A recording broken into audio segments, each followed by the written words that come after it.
स्वातंत्र्य दिनाच्या पार्श्वभूमीवर नागपुरात देशभक्तीचा उत्साह पाहायला मिळाला।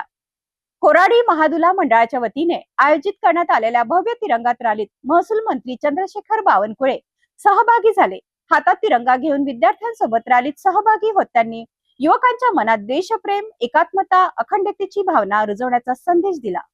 नागपूरच्या कोराडी महादुला मंडळाच्या वतीने स्वातंत्र्य दिनाच्या पार्श्वभूमीवर तिरंगा रॅलीचे आयोजन करण्यात आले। या रॅलीमध्ये महसूल मंत्री चंद्रशेखर बावनकुळे यांनी विद्यार्थ्यांसोबत उत्स्फूर्त सहभाग घेतला।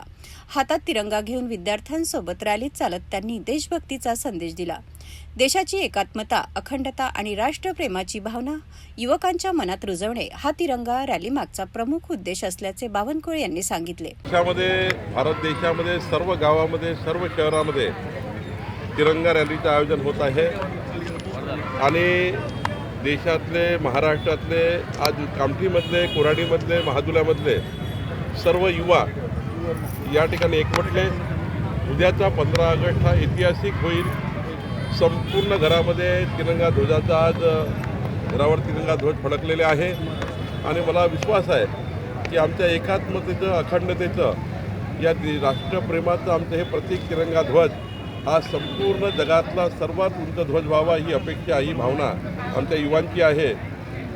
महाराष्ट्र देश, भारत देश विकसित व्हावा आणि जगातलं सर्वात समृद्ध देश हा भारत देश व्हावा हीच भावना घेऊन आमचे युवा आज घराबाहेर निघालेले आहेत। घराघरातून तिरंगा रॅलीच्या माध्यमातून कुठेतरी तरुणांमध्ये देशप्रेम अजून जागृत होत आहे। या सगळ्या भावनेतून मोठ्या प्रमाणात आमच्या देशातला प्रत्येक घरातला तरुण हा राष्ट्रप्रेमाकरता, राष्ट्रभक्तीकरता आपलं संपूर्ण न्यौछावर करायला तयार आहे। स्वातंत्र्यापूर्वी हीच भावना होती, स्वातंत्र्यानंतर हीच भावना आहे। युवा हा देशाकरता, देशहिताकरता आपलं सर्वस्व द्यायला तयार आहे। साहेब हे ठिकाणी काम सुरू केलं, युनियन लीडर तुम्ही होता, युनियन लीडर ते महसूल मंत्री, भारताच्या संविधानानं तुम्हाला इथपर्यंत पोहोचवलं। तुमचं आव्हान काय तरुणांना? 1992ला हा तिरंगा ध्वज घेऊन या ठिकाणूनच मी पहिली तिरंगा रॅली काढली होती आणि आज जवळपास 34 वर्षानंतर या ठिकाणी पुन्हा तिरंगा ध्वज घेऊन हा तिरंगा, भारत देशाचा तिरंगा अभिमानाने, डौलाने या ठिकाणी उंच उंच होत जात आहे।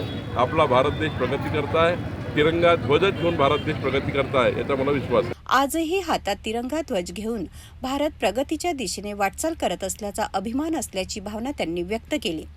विद्यार्थ्यांचा उत्स्फूर्त सहभाग, हातात डौलाने फडकणारा तिरंगा आणि देशभक्तीच्या वातावरणामुळे रॅलीला विशेष रंगत आली। तिरंगा हा केवळ राष्ट्रध्वज नसून देशाची एकता, अखंडता आणि अभिमानाचे प्रतीक आहे।